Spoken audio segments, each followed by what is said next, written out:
Good morning everyone. तो आप सभी को हमारे YouTube channel AK education Jharkhand में वेलकम है। आज हम लोग काफी इंपॉर्टेंट टॉपिक है, फिजिक्स से रिलेटेड टॉपिक्स है।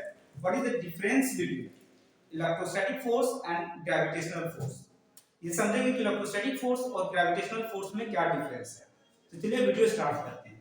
सबसे पहला कि electrostatic force between two point charges. कहता है इलेक्ट्रोस्टैटिक फोर्स जो है वो दो पॉइंट चार्जेस के बीच लगता है। इसका फार्मूला क्या होता है? F K Q1 Q2 by R square. F equal to K Q1 Q2 by R square, where Q1 Q2 are charges and R is separation between their two charges and K is Coulomb constant या फिर electrostatic force constant, and this K का value जो होता है electrostatic force constant का वो 9 into 10 to the power 9 newton metre square पर coulomb square. So electrostatic force का फार्मूला क्या है? F equal to K Q1 Q2 by R square, where K is known as Coulomb constant या फिर electrostatic force constant। तो इस K का वैल्यू कितना होगा? 9 into 10 to the power 9 newton metre square पर कूलम स्क्वायर। हम ग्रेविटेशनल फोर्स की ओर बात करें तो gravitational force between two masses. Gravitational force जो है वो दो मासेस के बीच एक्ट होते हैं। इसका फार्मूला क्या है? F equal to G m1 m2 divided by R square। F equal to G m1 m2 divided by R square, where m1 and m2 are masses and capital G is gravitational constant, and this gravitational constant का value होता है 6.67 into 10 to the power minus 11 newton metre square पर KG.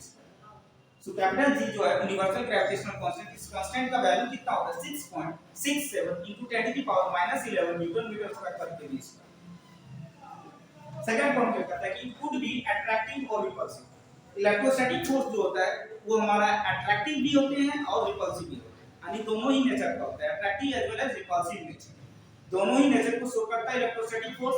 While gravitational force का बात करें तो it is always in attractive in nature. ये हमेशा क्या किस तरह का अट्रैक्शन रखता है? ऑलवेज अट्रैक्टिव इन नेचर, हमेशा वो अट्रैक्शन नेचर को शो करेगा। कौन सा फोर्स? Gravitational force. हमेशा वो किसी भी चीज को क्या करेगा? अट्रैक्ट करने का कैपेसिटी या टेंडेंसी रखता है। तो इसी क्रिया क्या है? अट्रैक्टिव नेचर का होता है हमारे पास ग्रेविटेशनल फोर्स। आगे का पॉइंट बात करें तो it is a short range force. कहता है जो इलेक्ट्रोस्टैटिक फोर्स होता है वो किस तरह का फोर्स होता है? तो it is a short range force. वो काफी शॉर्ट रेंज में इसके फोर्स लगता है, इसीलिए इसमें बोलते हैं it is a short range force. Gravitational force क्या होता है? It is a long range force. ये काफी दूर तक इसका इफेक्ट आता है ग्रेविटेशनल फोर्स का, इसीलिए इसको हम लोग बोलते हैं it is a long range force. Gravitational force it is a long range force. Next है कि इट इज स्ट्रॉन्ग फोर्स। जो इलेक्ट्रोस्टैटिक फोर्स होता है वो चूंकि पास में लगता है तो ये इसका फोर्स का जो होता है कैपेसिटी वो क्या होता है? स्ट्रॉन्ग होता है। इसीलिए इलेक्ट्रोस्टैटिक फोर्स किस तरह का होता है? It is a strong force. वही बात करें हम लोग ग्रेविटेशनल फोर्स का, तो ग्रेविटेशनल फोर्स किस तरह का होता है? It is a weak force. क्योंकि ये काफी दूर तक डिस्टेंस तक ये एक्ट करता है ग्रेविटेशनल फोर्स, इसीलिए हम लोग इसको मानते हैं कि it is a weak force. Gravitational force it is a weak force. कहता है next point it is a conservative force. जो इलेक्ट्रोस्टैटिक फोर्स होता है वो हमारा किस तरह का होता है? कंजर्वेटिव फोर्स होता है। साथ ही साथ हमारे पास जो ग्रेविटेशनल फोर्स होता है so it is also a conservative force. दोनों ही क्या करते हैं? कंजर्वेटिव फोर्स को शो करता है। तो दोनों ही हमारे पास कंजर्वेटिव फोर्स होता है, ग्रेविटेशनल फोर्स और इलेक्ट्रोस्टैटिक फोर्स। नेक्स्ट पॉइंट की बात करते हैं तो हम लोग डिपेंड्स ऑन मीडियम। जो ग्रेविटेशनल फोर्स होता है, इलेक्ट्रोस्टैटिक फोर्स होता है वो हमारा किस मीडियम पर डिपेंड करता है। इलेक्ट्रोस्टैटिक फोर्स जो होता है वो मीडियम पर डिपेंड करता है, लेकिन जो ग्रेविटेशनल फोर्स होता है it does not depend on medium. कोई भी मीडियम पर डिपेंड नहीं करता, चाहे वाटर हो, ग्लास हो, एयर हो, वैक्यूम हो, कोई भी मीडियम पर ग्रेविटेशनल फोर्स डिपेंड नहीं करता है। It does not depend on any medium. Next है कि it always inverse square law. जो इलेक्ट्रोस्टैटिक फोर्स होता है वो ऑबे करता है किस law? Inverse square law. Inverse square law लिखने का मतलब ये जो फोर्स होता है वो इनवर्सली प्रोपोर्शनल होता है square of distance between them. Square of distance between them. तो यहां भी देख रहे हैं कि हमारा जो फोर्स है वो inversely proportional square of distance between them. That is कि ये क्या कर रहा है? It holds inverse square law. Electrostatic force it inverse square law holds. साथ ही साथ ग्रेविटेशनल फोर्स भी जो है it also always inverse square law. क्योंकि इसका भी जो फोर्स होता है वो क्या होता है? हमारे पास इनवर्सली प्रोपोर्शनल होता है डिस्टेंस। इनवर्सली प्रोपोर्शनल होता है square of distance between them.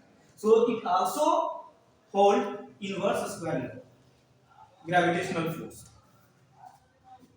Next है कि electrostatic force acts between two और मोर चार्जेस। जो इलेक्ट्रोस्टैटिक फोर्स होता है वो एक्ट करता है दो चार्जेस के बीच या दो से ज्यादा चार्जेस के बीच में भी एक्ट करता है। तो it acts between two charges और फिर मोर चार्जेस। ग्रेविटेशनल फोर्स का बात करें तो gravitational force acts between two और मोर मासेस। ग्रेविटेशनल फोर्स दो या दो से ज्यादा मासेस के ऑब्जेक्ट के बीच में एक्ट करते हैं। ये कंपलसरी नहीं है कि दो ही मास होता है, ठीक है, दो से ज्यादा मास भी हो सकता है, तीन मास भी हो सकता है। तो gravitational force act between two और मोर मासेस और electrostatic force act between two और मोर चार्जेस, ठीक है। तो यही आप लोगों को electrostatic force and gravitational force के बारे में मेजर डिफरेंस क्लियर हुआ होगा। अगर वीडियो क्लियर हुआ होगा, आप लोगों को डिफरेंस अगर क्लियर हुआ होगा तो वीडियो को लाइक करें, शेयर करें, सब्सक्राइब करें। Thanks for watching.